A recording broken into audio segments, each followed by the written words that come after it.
Religião pergunta: nunca estive interessado em nenhuma religião específica, mas sou interessado por temas de espiritualidade. Nunca tive problema em viver sem estar ativo em alguma religião, mas a maioria dos nossos amigos são pessoas religiosas. Muitas vezes fazem com que nos sintamos constrangidos pelo fato de não estarmos envolvidos ativamente em nossa religião. Aqui estão minhas perguntas. 1. Como devo responder às pessoas quando perguntarem sobre a minha religião? 2. Tem algum problema viver sem religião? 3. Posso dizer que tenho espiritualidade, e não religião? 4. Tudo bem se os meus filhos passarem pela vida sem nenhum título religioso para rotular sua fé? 5.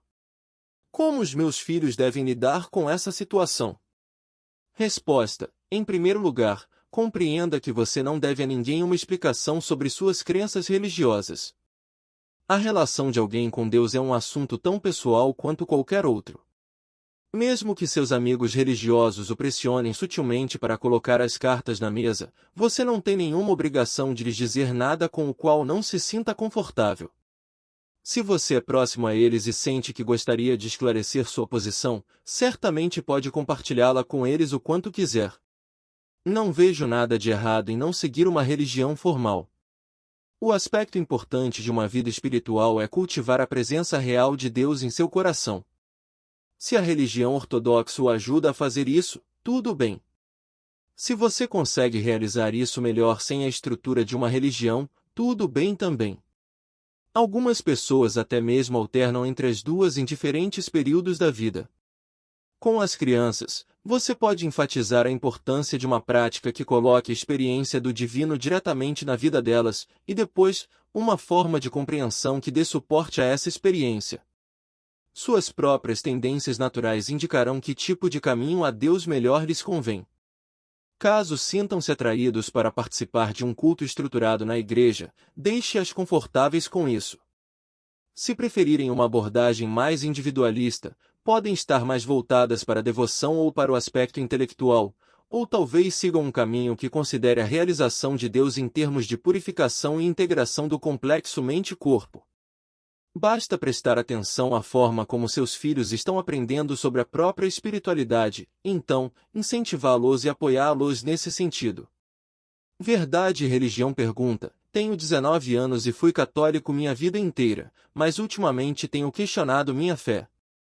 Li vários livros seus, incluindo suas biografias de Jesus e Buda, e ambas realmente me ajudaram a definir o meu foco na minha espiritualidade. Se Deus é justo, carinhoso, amoroso, compreensivo, etc., por que fazer parte de uma religião específica influencia se vamos para o céu ou para o inferno? Os cristãos acreditam que, para ser aceito no céu, é preciso se tornar um cristão renascido. Pelo que sei sobre o budismo, trata-se de alcançar a paz interior dentro de si, por sua vez, na terra, e ficar bem com sua alma. Então, o que acontece com as pessoas que não renascem e não conseguem alcançar a paz interior para perceber que os acontecimentos mais importantes ocorrem lá fora? Será que judeus e ateus simplesmente caem no inferno porque não são renascidos? E isso funciona assim em ambos os sentidos com a maioria das religiões, ou pedem às pessoas que se convertam ou que aceitem o que acontece ao seu redor. Mas onde está a verdade real? Estou com dificuldade para examinar o aspecto político da minha pergunta. Acredito que em toda religião há uma gota de verdade que pode ser usada por muitos. Só não compreendo como uma religião específica pode ser favorecida no céu. Parece ir contra a intuição, considerando-se o que Deus oferece a nós e as dádivas que já nos deu. Resposta: Deus não se importa se alguém é budista, cristão, hindu, judeu, muçulmano ou ateu. Todos esses são conceitos e sistemas de crenças sobre a realidade, e não a realidade em si. Para descobrir a verdade por conta própria, em primeira mão, é preciso mergulhar fundo em sua própria existência e descobrir sua consciência essencial. Esse conhecimento está além do dogma, da crença ou do entendimento intelectual. Esse despertar para a autorrealização é a única salvação e renascimento espiritual, e não está restrito a nenhuma religião ou cultura. Histórias de Criação Conflitantes pergunta, em livros baseados no livro Um Curso em Milagres, como o desaparecimento do universo, afirma-se que nosso mundo, a Terra, não é criação de Deus, mas de nós mesmos com base no ego. Como o filho pródigo, houve uma separação de mentes, e buscamos nossa própria autonomia de Deus, e criamos a Terra. Ficamos imediatamente carregados de culpa por deixar Deus, e então sempre voltamos aqui para este mundo, reencarnando repetidas vezes. De acordo com o desaparecimento do universo, o ego, em sua falsidade, criou um mundo que nos mantém distraídos de algum dia voltar para casa. Tanto os nossos problemas como um belo pôr do sol são tentativas do mundo criado pelo ego para nos manter focados externamente longe de Deus. O livro declara que apreciar qualquer coisa bela, como uma flor ou um animal, é cair na armadilha do ego para nos manter focados nos aspectos externos. Não diz para não apreciá-los, mas diz que, em última análise, são ilusões estabelecidas pelo ego para nos manter em seu mundo. O livro chega a dizer, por exemplo, que os animais migratórios são orientados não por Deus, mas pela energia criada pelo ego, que faz parte da terra criada pelo ego. Essa filosofia parece contraditória com muito do que li em outros lugares, incluindo seu material. A maior parte da literatura que li afirma que a consciência Deus busca uma via pela qual possa ser experimentada, e que escolhemos voltar para cá para evoluirmos. Que a Terra é criação de Deus pela qual ele pode ser experimentado. Em vez disso, o material de Um Curso em Milagres faz parecer que chegamos aqui para nos esconder em nossa culpa e continuamos retornando, porque a culpa é muito forte. Parece contraditório. Resposta: tenha em mente que cada um dos diferentes mitos de criação ao redor do mundo é projetado para iluminar uma perspectiva particular sobre a criação e a evolução. São histórias com lições diferentes. Você pode encontrar um aparente conflito entre várias filosofias ao tentar fazer com que todas digam o mesmo sob um único ponto de vista. No caso de Um Curso de Milagres, você destacou o papel do ego enganador na criação do universo para nos distrair da nossa verdadeira natureza. Essa história, para efeitos de ilustração do poder criativo da ignorância, pressupõe que o ego é algo separado da nossa verdadeira natureza, de Deus, e que o universo criado também é algo fundamentalmente separado da essência e da verdade. O seu ponto de vista alternativo, que Deus e a consciência manifestam-se como um meio pelo qual é possível experimentar sua natureza em sua totalidade, é uma perspectiva que enfatiza a unidade e o autoconhecimento ao longo do processo de manifestação. Dependendo de qual lição for a mais adequada para sua evolução, ambas as narrativas podem ser válidas. Não se prenda à interpretação literal sobre o ego ou Deus terem criado o mundo. São apenas histórias criadas para explicar experiências. Ambas podem ser válidas, sem que uma negue a outra. Falando em línguas pergunta, depois de crescer em uma igreja pentecostal e deixá-la quando adulto, sinto-me incomodado pela crença de que ninguém é salvo a menos que seja preenchido com o Espírito Santo, como evidenciado pelo falar das línguas. Os pentecostais acreditam que, mesmo que a pessoa seja batizada, acredite em Deus e tente viver uma vida tranquila e honesta, se não balbuciar em uma língua desconhecida uma ou mais palavras, não pode ir para o céu. Em minha busca pelo espiritualismo, esse é um pensamento que continua no primeiro plano. É possível que seja verdade, mesmo que meu eu interior me diga que não. Adoraria saber sua impressão a esse respeito. Resposta: o Espírito Santo geralmente é reconhecido no cristianismo como o poder orientador e animador do divino que se manifesta em nossas vidas. Os dons do Espírito Santo normalmente são projetados para incluir ensinamento, conhecimento, entrega e misericórdia.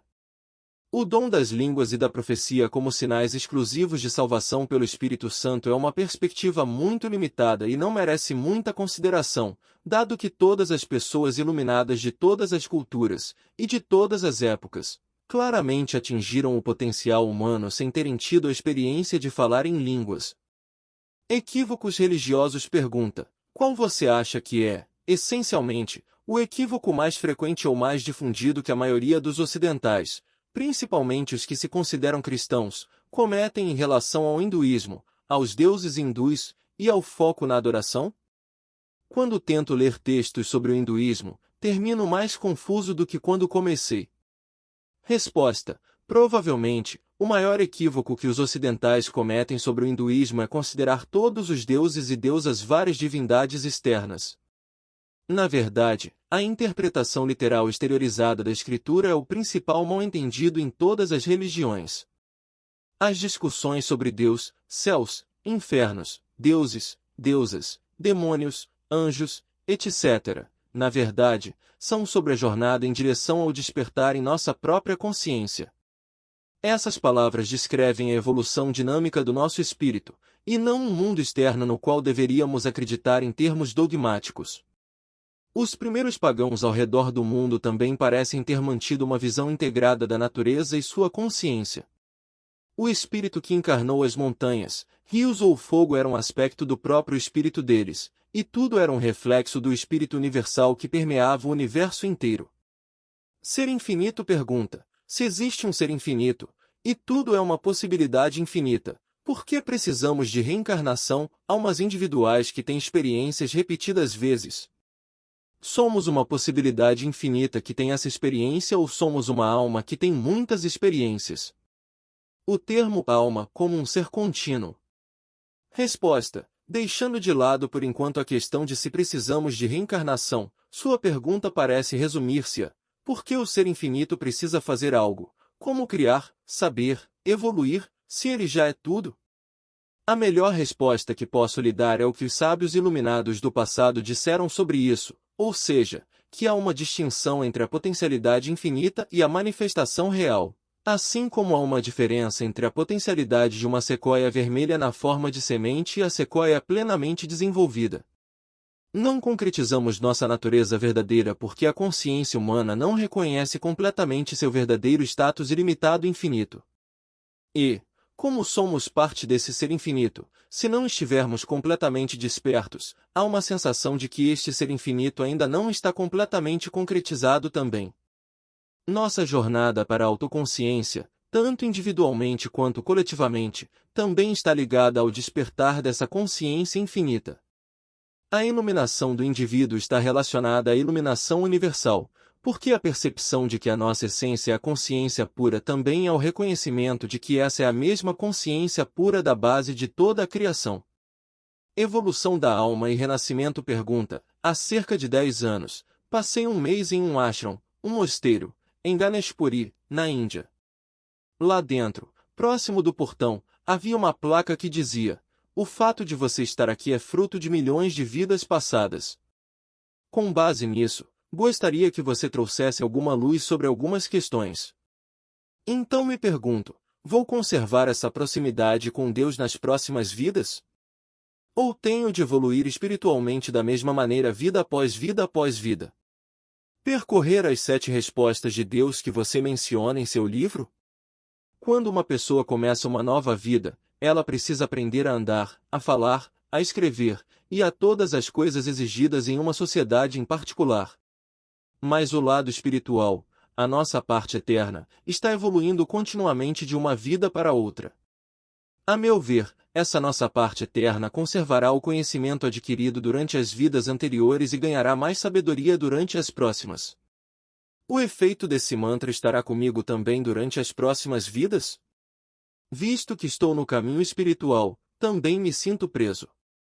Há tentações em minha vida e, às vezes, faço coisas não totalmente corretas. Tenho consciência de que estou fazendo algo errado e, mesmo assim, faço, sabendo perfeitamente bem que não haverá avanço em minha evolução espiritual e que, talvez, isso até me cause um karma negativo. Ou, às vezes, simplesmente faço algo louco por diversão. E ainda assim, sinto-me preso, tendo a experiência de Deus em mim mesmo quando faço algo errado.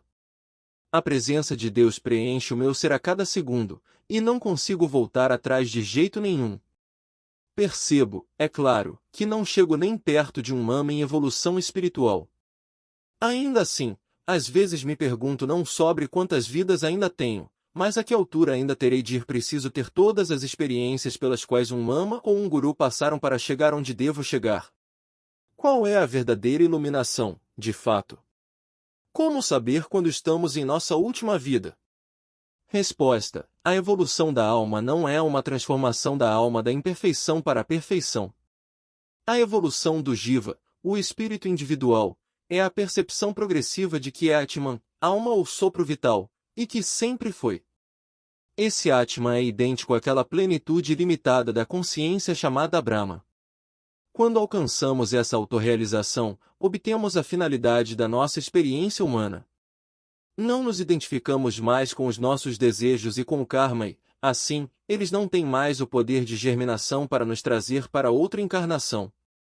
É só a ignorância e o equívoco que nos fazem agir e acreditar que não somos uma unidade com Deus e que em toda a vida já não há diferença material ou real. Sua proximidade com Deus está sempre relacionada com a clareza com que você percebe sua proximidade com Deus. Havendo renascimento, determinadas fases da vida sempre precisarão ser revividas, mas o nível de autorrealização que se adquiriu será conservado e não terá de ser readquirido. Portanto, seja qual for o nível de autoconsciência trazido a você por suas 125.000 recitações do mantra, você sempre o conservará. Nosso grau de autorrealização pode ficar escondido ou obscurecido por algum tempo, mas essa é uma questão diferente. Não se preocupe com quantas vidas são necessárias para a iluminação plena.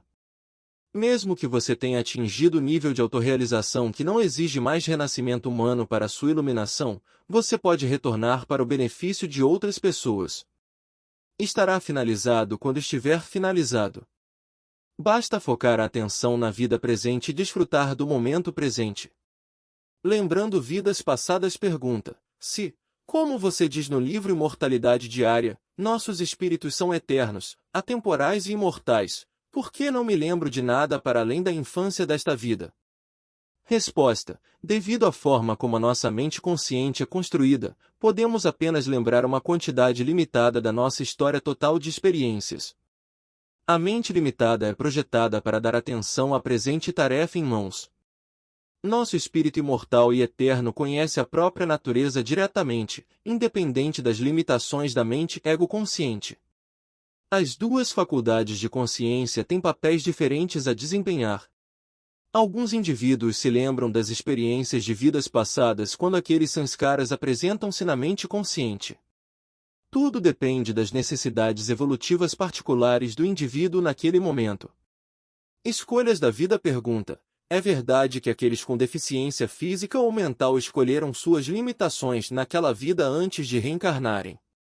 Resposta: é preciso ter em mente que temos de usar a palavra escolher de modo especial. Com certeza não escolhemos deficiências da mesma maneira como escolhemos a qual filme assistir. Mas podemos dizer que as circunstâncias da nossa vida são escolhidas no sentido de que elas nos pertencem, não são impostas a nós por algum destino cruel ou indiferente. Todas as ações e decisões do nosso passado estão intimamente ligadas à nossa situação presente como um conjunto perfeito. Vale a pena mencionar, nesse contexto, que essa compreensão de como o nosso presente se desdobra a partir das nossas escolhas só é útil na medida em que nos dá a capacidade de nos transformarmos e de vermos nossa natureza não dualista. Nunca devemos pensar nisso em termos de punição ou retaliação, pois isso só nos leva para mais longe da verdade. Sistema de castas pergunta: sei que você se pronunciou sobre a injustiça do sistema de castas na Índia e que reconhece a discórdia que se perpetua em função dele. Não é tão ruim hoje em dia como foi no passado, mas o que você acha que precisa ser feito para ajudar a apagar o legado do sistema de castas? E você acha que houve alguma vez um propósito espiritual por trás dele antes que fosse corrompido? Resposta: o sistema de castas como existe hoje na Índia serve apenas para fragmentar e privar de direitos alguns grupos na sociedade. O foco em castas aumenta a discórdia entre as pessoas na Índia, em vez de enfatizar o valor universal e a dignidade de cada pessoa na sociedade, instruído ou analfabeto, rico ou pobre, claro ou escuro, masculino ou feminino. Inicialmente, o entendimento dos diferentes grupos na sociedade não tinha nada a ver com o privilégio, o poder ou o prestígio do nascimento. Entende-se que o objetivo era refletir como vários elementos da comunidade sustentavam caminhos diversos até Deus, que eram então destinados para diferentes papéis na sociedade. Embora os diferentes grupos desempenhassem papéis diferentes, todos eram considerados membros igualmente divinos e valiosos da sociedade. Com o tempo, as tradições desses diferentes caminhos espirituais estabeleceram-se de acordo com a linhagem familiar e, depois, em castas. Quando o conhecimento e a experiência espiritual interior se perderam, a estratificação da sociedade passou a ser usada pelas classes governantes para obter poder e riqueza sobre as outras castas, que foram doutrinadas a se sentirem inferiores e impuras. O modo mais simples para remover essas barreiras obsoletas é reconhecer o valor divino de cada pessoa de cada casta e lhes permitir o acesso a todo o conhecimento, a oportunidade de emprego e aos templos, com base nas qualificações da mente e do coração, e não da casta de nascimento. A alma no budismo pergunta. A resposta budista à questão da existência da alma é Nairatma, que implica a não existência da alma. É possível que essa resposta seja originária especificamente dos preceitos de Buda Gautama? O iluminado acreditava que não existe alma? Como você interpretaria isso? Pergunta. Essa recusa da existência da alma é uma das afirmações mais controversas atribuídas a Buda. Há algumas escolas de budismo que mantêm o entendimento de que não existe alma, tal como no entendimento do hinduísmo tradicional, em que existe apenas a mente. Essa forma de budismo defende que tudo no universo é uma mente cósmica e que o objetivo da existência é tornar-se alguém com essa mente. No decorrer do processo para alcançar essa unidade, todas as desilusões são superadas. Essa doutrina de não haver alma é controversa, mesmo entre outras ramificações do budismo. A confusão surgiu porque Buda Gautama ensinou doutrinas diferentes para grupos diferentes. Para um grupo, negou a existência da alma, enquanto para outro, aparentemente, indicou que, para acabar com o sofrimento, era improdutivo começar com a ideia da alma. Havia tanta bagagem intelectual em torno da ideia da alma na ortodoxia hindu, naquela época, e a confiança sobre os Panditas Brahmanes, letrados, que Buda achou que era um obstáculo desnecessário tentar começar seu ensinamento por um conceito danificado. No entanto, dizem que ele também declarou a este grupo que é claro que a alma existe. Por isso, agora temos escolas diferentes do budismo, Hinayana, Mahayana e Vajrayana, todas com ensinamentos um pouco diferentes em relação à alma e a Deus.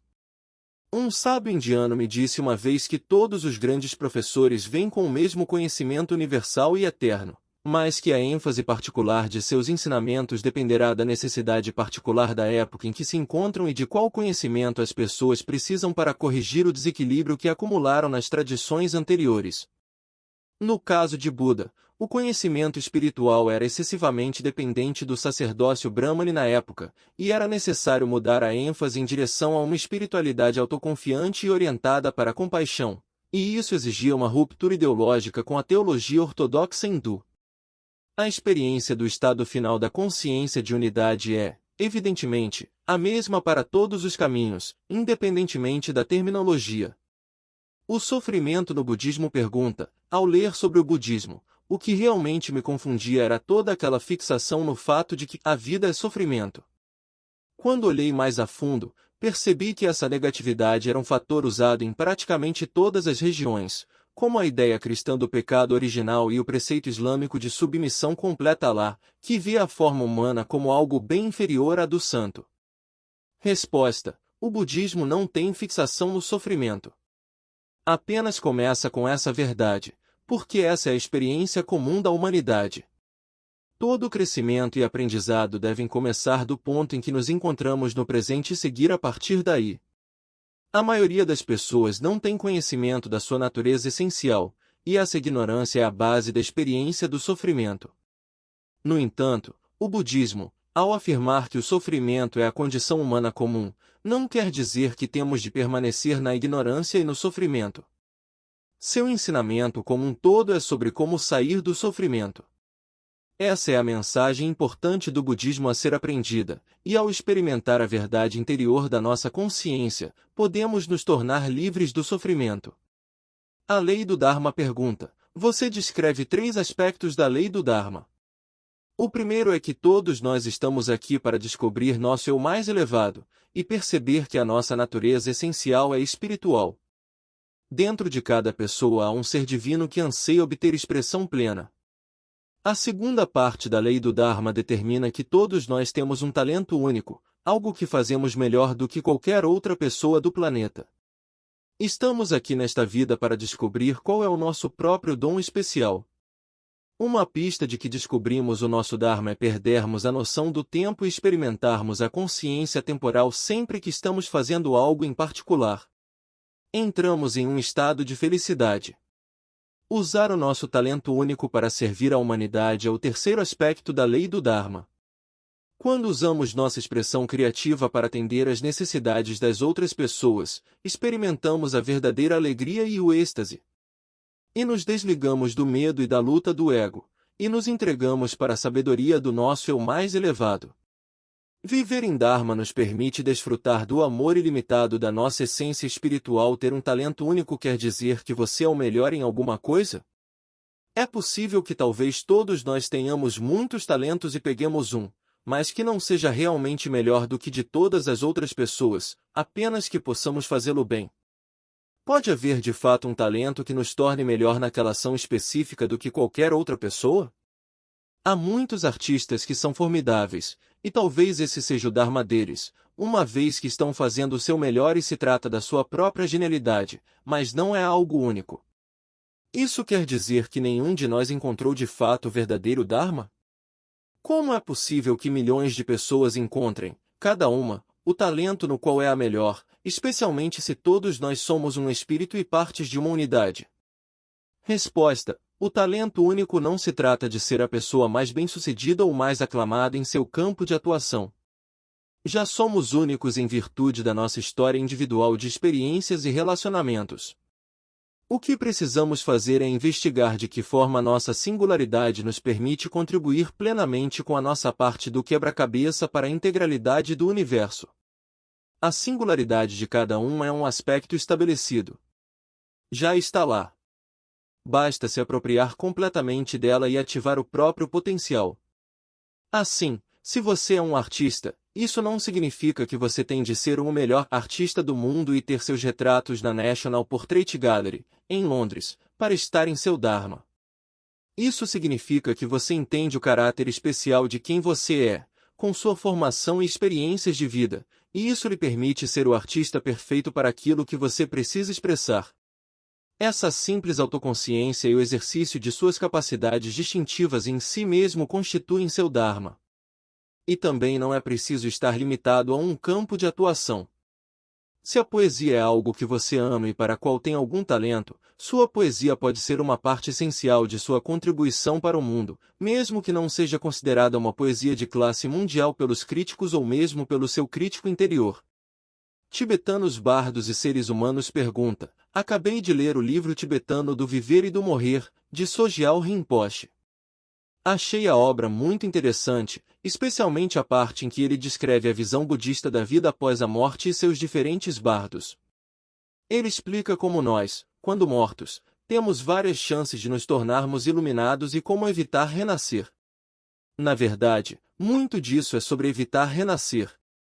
Quando eu era mais jovem, considerava a vida bastante dolorosa, e não tinha certeza se valia a pena o sofrimento dessa dor, mesmo que a vida também tivesse coisas boas. Alguns anos atrás, aconteceram coisas que me fizeram despertar espiritualmente. Foi como chegar em casa e encontrar Deus. Seus livros foram um ingrediente importante em minha jornada espiritual, pois encontrei neles muitas das respostas para as minhas questões existenciais. Na verdade, ler sobre os Vedas foi como ser lembrado de algo que eu tinha esquecido. A vida tornou-se mais agradável, e a considero uma expressão divina. E, em todo ser, seja humano ou animal, e na natureza, vejo uma parte de Deus. Então, ao ler sobre a visão budista de evitar ser um ser humano, fiquei um pouco confuso. É claro que há dor no mundo, e acho que podemos evitá-la trabalhando em busca da iluminação, mas será realmente que tanto evitar renascer como evitar ser um ser humano é a mesma coisa? É verdade que nosso mundo não pode existir sem dor? Quando li o livro, senti como se o renascimento fosse uma espécie de condenação, e não algo bom e belo. Quando uma criança nasce, ficamos felizes. Mas, segundo a visão budista, devemos realmente estar felizes com isso? Qual é o seu ponto de vista sobre esta questão? Resposta: o renascimento para o budismo não é uma condenação da vida humana, e sim uma oportunidade para encontrar o conhecimento e a verdade que nos liberta do sofrimento decorrente da vida na ignorância. Portanto, renascer indica que a pessoa não está plenamente iluminada, mas isso não é algo ruim ou um julgamento sobre ser um humano, é simplesmente uma indicação de onde ela está em sua jornada do despertar. Como um professor me disse uma vez, há muitos anos, não há vergonha na ignorância, pois apenas o ignorante pode se tornar iluminado. A parte do livro que se refere a oportunidades para a iluminação na vida após a morte é para que você saiba que pode fazer escolhas conscientes na vida após a morte para maximizar seu crescimento. O budismo tibetano não pode enfatizar a alegria da vida, mas isso é só porque está tentando apontar para um estado mais completo e universal da verdade e da compaixão para além da gratificação emocional e sensorial. Esse estado de libertação é o que significa um ser humano completo, e do ponto de vista de um budista, é o que é verdadeiramente bom e belo na vida. O caminho da purificação pergunta: recentemente, ao explorar os conceitos de ser e fazer, ouvi falar sobre um caminho fascinante que não sei nem mesmo como soletrar. Mas pensei que você talvez pudesse ser capaz de me ajudar a localizá-lo na escritura, Vesudhima-aga ou Vesudhima-aga. Depois de orar sobre isso e liberar o meu desejo, há alguma outra coisa que eu possa fazer? Resposta: acredito que o que você esteja falando seja Visuddhimagga, Vishuddhimagga em sânscrito. Trata-se de uma compilação de Pali dos ensinamentos completos de Buda que tinham sido repassados oralmente, depois, editados em um livro por Buddhaghosa. No século V, Visuddhimagga significa o caminho da purificação, e o livro é uma análise minuciosa do budismo Theravada e de suas práticas de meditação. Há poucas traduções para o inglês, e o título muitas vezes é escrito como uma única palavra, Visuddhimagga. Não o li, mas dizem que a melhor tradução é a de Bhikkhuna Namuli. Boa sorte! Dharma resposta: estou interessado em aprender como o Dharma adapta-se àqueles de nós que somos espiritualistas não religiosos e vivem na sociedade agitada nos dias de hoje. Será que poderia me esclarecer melhor? Além disso, onde posso ler mais sobre esse aspecto do Dharma? Resposta: você provavelmente apreciaria ler o Tao Te Ching, o livro do caminho e da virtude, de Lao Tzu, porque o taoísmo é, na verdade, apenas outra palavra para Dharma. Acho que você ficaria confortável com o conceito de Tao, ou o caminho, porque ele é fundamentalmente naturalista e não tem qualquer implicação teísta.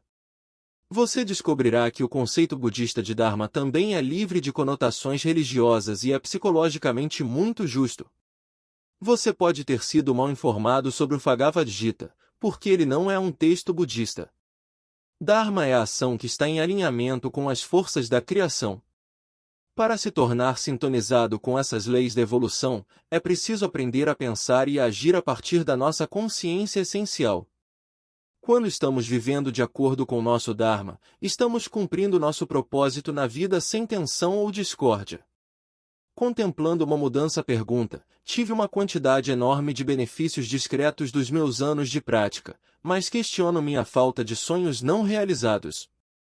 Até ouvir a realização espontânea do desejo, eu acreditava ser necessário entoar horas e horas, e o fato de que os meus sonhos sempre viraram caca, independentemente das minhas intenções sinceras, era porque eu não estava fazendo o suficiente ou porque havia algo de errado comigo, ou talvez eu fosse uma combinação de Mussolini, Hitler, Hussein e Átila, o Uno, em uma vida anterior e deva sofrer por isso nesta vida. Em A Paz é o Caminho, sinto falta da sua própria voz nesse audiolivro. Você mencionou que uma religião que faz você se sentir inadequado, estou parafraseando, é para ser questionada. Você também declarou que, se você levanta todos os dias para ir para um trabalho que odeia, é hora de questionar. Tenho tido muita resistência ultimamente em relação à minha prática e, se não fosse por medo supersticioso, eu poderia facilmente desistir agora. Acho que o que estou pedindo é: quais são os seus pensamentos sobre a prática a qual tenho sido fiel por mais de 27 anos? Preciso desesperadamente ouvir o que tem a dizer. Resposta: o budismo de Nichiren Daishonin é uma tradição espiritual bela e poderosa, por isso estou relutante em incentivá-lo a olhar para fora desse caminho depois de todos esses anos. Entretanto, em minha experiência sobre essas questões ao longo dos anos, observei que, às vezes, é necessário quebrar a rotina espiritual para se abrir para a próxima fase de crescimento. Seu despertar não é um teste de lealdade à sua prática, tradição ou a qualquer pessoa externa. É ser leal à sua verdade e segui-la para onde ela o conduzir. Até agora, sua prática o apoiou no seu caminho para o despertar. Se você acha necessário buscar outra tradição ou não para a próxima fase de crescimento, não é uma falha ou traição da sua parte, pois fará simplesmente o que todo ensinamento espiritual visa, possibilitar que siga sua orientação espiritual interior. Não defendo que se pule de uma tradição para a próxima sempre que a pessoa sentir que não está obtendo resultados imediatos, porque isso nutre expectativas do ego. Porém, depois de 27 anos, você dificilmente se encaixa nessa categoria. Suspeito que seu questionamento seja a orientação interior tentando chamar atenção para que você olhe para cima por um momento e veja a porta aberta que está ali diante de você. Não se preocupe, a mudança pode ser libertadora. Cristo e a filosofia oriental pergunta: as metáforas, analogias e histórias da Bíblia ainda podem ajudar as pessoas modernas? Acha que os líderes religiosos ocidentais realmente perderam o trem por não abordarem os problemas reais das pessoas abastadas do Ocidente, portanto, ignorarem o discernimento incrível da filosofia oriental? É possível ser um cristão adorador de Jesus, acreditar na Santa Trindade e no batismo e todas essas coisas, quando se está convencido de que a forma como se explica o mundo com uma única fonte, a consciência pura, a ausência de esforço, e o universo benevolente etc., é realmente a única verdade? Resposta: sim, é possível ser um cristão seguidor de Jesus e ainda reconhecer a consciência universal atuando em todas as coisas. Fazemos isso ao colocar em prática nosso potencial interior, nossa consciência de Cristo, e viver o estado de consciência que Jesus viveu. A iluminação da consciência de Deus tem a mesma dignidade de vida tanto no hemisfério ocidental como no oriental. Este é o assunto do meu livro Terceiro Jesus, sobre o qual venho falando em minha turnê para promovê-lo. Estou percebendo que muitas pessoas estão sedentas exatamente por essa conexão experimental da consciência para a mensagem de iluminação que Jesus representou, porque é uma tradição profundamente familiar a elas, mesmo que tenham deixado para trás as constrições dogmáticas que se acumularam ao longo dos milênios. A manifestação de Deus pergunta: sou um cristão que admira a profundidade de seus ensinamentos e de sua espiritualidade. Você vê algum conflito entre a crença cristã de que Deus tornou-se homem na pessoa de Jesus Cristo e sua espiritualidade transcendental hindu? Resposta: não vejo nenhum conflito entre essa crença cristã e a visão védica da espiritualidade. Na teologia hindu, o conceito de Kavatar, encarnações divinas autoiluminadas, é que Deus toma a forma humana periodicamente para restabelecer o caminho da verdade. A única área potencial de desacordo surge quando os cristãos insistem que Jesus é o único caso desta ocorrência na história da humanidade. Deus, religião e salvação pergunta: tenho 16 anos e estou muito confuso no que diz respeito à salvação. Ultimamente as pessoas têm me dito que vou para o inferno por causa das minhas crenças. Acredito fortemente em Deus, mas disseram que não é o suficiente. Disseram que devo aceitar Jesus como o único Salvador para entrar no céu, pois do contrário estarei destinado à condenação eterna. Isso é verdade? Perguntei a eles sobre ser uma boa pessoa, não é isso que realmente importa, em vez de em que se acredita. Disseram que não se trata de ser ou não uma boa pessoa, e sim de que tudo se resume a aceitar Jesus como Salvador, senão todos estão condenados. Essa ideia me incomodou. Isso significaria que bilhões de pessoas estariam condenadas e apenas algumas, salvas. Mas como seria possível culpar alguém por ser tão fortemente enraizado às suas crenças? Se alguém é fortemente enraizado às suas crenças, não pode de repente se converter e aceitar um salvador de outra religião. É realmente sua culpa ter sido criado para acreditar fortemente em sua própria religião e, pelo fato de não aceitar um salvador de outra religião, deve ser condenado eternamente? Acho isso estúpido. Você acha que é assim que as coisas funcionam? Acho que Deus é misericordioso demais para mandar alguém para o inferno. E também acredito que a verdadeira salvação ocorra pelo esclarecimento pessoal. Por favor, me ajude, Dr. Chopra. Seria muita bondade da sua parte me dar sua opinião sobre isso e, se possível, alguma orientação. Sempre pensei que eu tivesse uma boa relação com Deus, mas agora, de repente, as pessoas me dizem que serei condenado por minhas crenças, e que ter uma boa relação com Deus e ser uma boa pessoa não é o suficiente para entrar no céu. Se eu aceitar Deus com todo o meu coração, o que já tenho feito, não significaria que também aceitei o Salvador, fosse ele quem fosse? Resposta: você pode achar meu livro Como Conhecer Deus útil para decifrar os diferentes entendimentos das pessoas sobre Deus, sob suas várias perspectivas.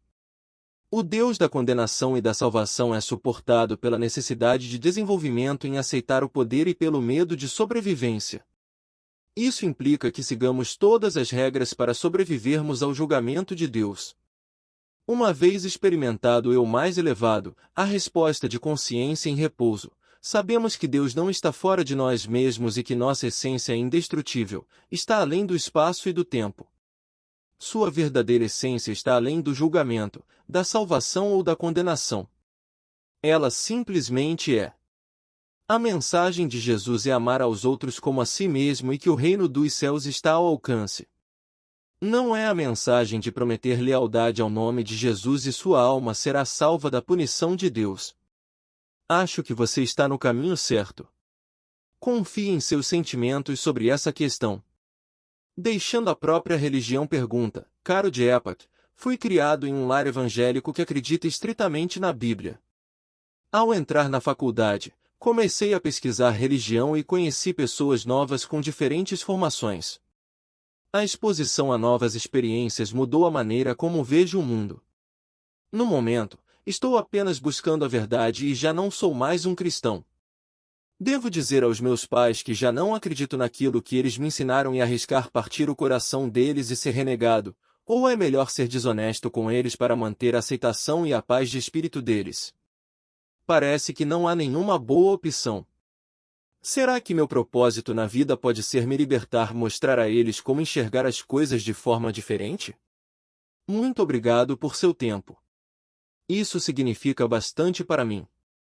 Resposta: sugiro que examine profundamente os princípios que descobriu até agora em sua busca pela verdade e veja quais aspectos podem coincidir com os da sua formação evangélica. Pode ser nos ensinamentos de compaixão e assistência aos outros ou no poder do perdão, na busca por melhorar a si mesmo, e não julgar os outros, qualquer que seja. Deixe que isso seja o argumento a ser enfatizado quando for falar com seus pais. Agradeço-os por lhe incutir o que você acredita serem os melhores aspectos do pensamento cristão. Se desejar mostrar a eles um caminho diferente, é mais provável que isso aconteça demonstrando como você cresceu a partir do que eles lhe ensinaram, em vez de achar que eles ouvirão porque você rejeitou categoricamente suas crenças. Evangelhos Apócrifos pergunta: fui cristão a maior parte da minha vida. Acabei de ler Segredos de um Modo Antigo de Rezar, e achei muito interessante. Comecei a investigar os Evangelhos Apócrifos e os manuscritos do Mar Morto. Agora estou mais confuso. Muitos artigos desafiam essas ideias e conceitos, e estou tentando me instruir buscando a verdade. Será que você poderia me sugerir um bom livro que pudesse explicar claramente por que os evangelhos apócrifos ou outras escrituras nos ensinam mais sobre espiritualidade do que os evangelhos existentes? Resposta: parabéns por expandir seus horizontes. Não é que os outros evangelhos sejam mais importantes do que os livros existentes da Bíblia, mas eles oferecem peças importantes para o quadro completo do cristianismo primitivo. Quando se considera todo o material recém-descoberto que havia sido suprimido, em grande parte destruído, ou mesmo perdido, vê-se um cristianismo muito diferente da visão literal que prevalece hoje. Recomendo a leitura de The Jesus Mysteries e Jesus and the Lost Gods de Timothy Freke e Peter Gandhi. Você terá uma apreciação mais ampla da riqueza de conhecimento que formou o cristianismo primitivo, que está muito além do que foi selecionado no Novo Testamento pela Igreja Romana. Sofrimento pergunta: eu estava lendo um texto sobre sofrimento. Também acredito que o sofrimento é decorrente da ignorância. Fui criado como católico. E sofrer, para alguns de nós, talvez seja algo espiritual. Minha questão é a seguinte: por que Jesus Cristo teve que sofrer na cruz? Foi o karma dele? Acho que ele teve momentos de dúvida na cruz, quando perguntou a Deus por que fora abandonado. Pode-se também argumentar que o sofrimento é provocado pela percepção errada. Você acha que Cristo sentiu sofrimento quando estava na cruz? Era o plano de Deus que ele fosse crucificado? Resposta: sei que, para alguns, há o ponto de vista de que o sofrimento tem valor porque elimina o apego ao corpo ou ao ego. Não penso no sofrimento dessa maneira. Faço distinção entre a experiência do sofrimento e a da dor, em que o sofrimento implica em uma identificação com a dor e uma consequente perda da autoconsciência, enquanto o outro pode experimentar a mesma dor, mas não ser ofuscado por ela e, portanto, não estaria sofrendo. Quando sua consciência está permanentemente enraizada na verdade imortal do absoluto, mesmo diante de qualquer dificuldade ou adversidade que venha a sofrer, você sabe que sua natureza verdadeira não é afetada e você não sofrerá. Quando você está livre da ignorância de quem você é, está livre do sofrimento. Por esses padrões, não acredito que Cristo ou qualquer mestre iluminado tenha sofrido. O fim do mundo pergunta: o que acha da visão bíblica sobre a vinda do Apocalipse? Você acha que o mundo está chegando ao fim? O Armagedon é necessário para que haja um milênio de justiça e paz? Resposta: acredito que a humanidade passe por diferentes ciclos em seu crescimento. Muitas tradições antigas calcularam que o mundo está no processo de conclusão da sua idade atual e prestes a começar outra. Algumas dessas tradições falam de destruição em massa da terra e perda de vida, semelhante ao que está descrito na Revelação. Mas nem todos dizem que a transição para a nova era deve ser violenta e destrutiva. O quão difícil ou fácil será a transformação depende da profundidade do amor em nossos corações, e não das crenças professadas ou lealdades religiosas. Acho que há um perigo inerente em se tomar de maneira muito literal as visões apocalípticas da Bíblia. Muito frequentemente, isso leva as pessoas a se concentrarem na transformação externa e em acontecimentos em vez de na transformação interior da consciência e no amor dentro do coração. Uma interpretação literal dos eventos da tribulação, do arrebatamento e do juízo final tem levado alguns indivíduos a tentar incitar a violência, na esperança de que isso incentive os desdobramentos dos eventos do fim dos tempos, para que a palavra de Deus venha a acontecer como está escrito. Acho que isso é um grande desserviço tanto para Deus quanto para a humanidade. As pessoas interpretam os males do seu próprio tempo como a chegada do Apocalipse há milênios. No processo, muitas apenas concentram-se na destruição, buscando pistas da tribulação e tentando descobrir quem é o anticristo, na esperança de que serão elevadas ao céu por Cristo. Em vez de uma jornada pessoal em direção a Deus, a salvação torna-se uma espécie de jogo de detetive cósmico, em que descobrir quem são os verdadeiros crentes e quem são os infiéis lhes assegura um futuro lugar no céu. Acredito que o significado original da palavra Apocalipse como levantar o véu oferece um retrato mais otimista do que o tempo de transição oferece, ou seja, a verdade e o conhecimento que estava oculto antes são agora revelados. E a revelação é a base para a era seguinte. Quanto mais atenta a humanidade estiver para se abrir a essa verdade interior, mais suave será a transição para o novo período. A segunda vinda pergunta: por acaso você sabe por volta de qual época o homem começou a acreditar que a segunda vinda pode ser um aumento em massa da consciência ou o levantar do véu, em vez de um real reaparecimento, retorno de Cristo, e o que levou a essa crença? Em um contexto mais amplo, qual é a sua opinião sobre isso? Resposta: Jesus prometeu nos evangelhos que retornaria em glória dentro do tempo de vida de alguns de seus espectadores. Os cristãos literalistas vão às últimas consequências para tentar explicar por que isso não aconteceu, dizendo que um dia divino dura 1000 anos e sugerindo que São João tornou-se imortal e que, portanto, ainda estamos vivendo dentro de seu tempo de vida. Concordo com o entendimento gnóstico da ressurreição e da segunda vinda de Cristo, de que esses não são eventos temporais, mas representam a transformação sagrada da consciência em que o eu sinto morre, e a consciência de Cristo, ou o eu mais elevado, retorna para orientar a própria vida para o amor, a verdade e a sabedoria de Deus. Essa interpretação espiritual de levantar o véu da ignorância esteve presente naquela época e foi perpetuada pelos gnósticos, incluindo São Paulo, daquele momento em diante. Entretanto, não sei quando a ideia desse despertar individual da consciência de Cristo veio a ser considerada um evento de transformação em massa.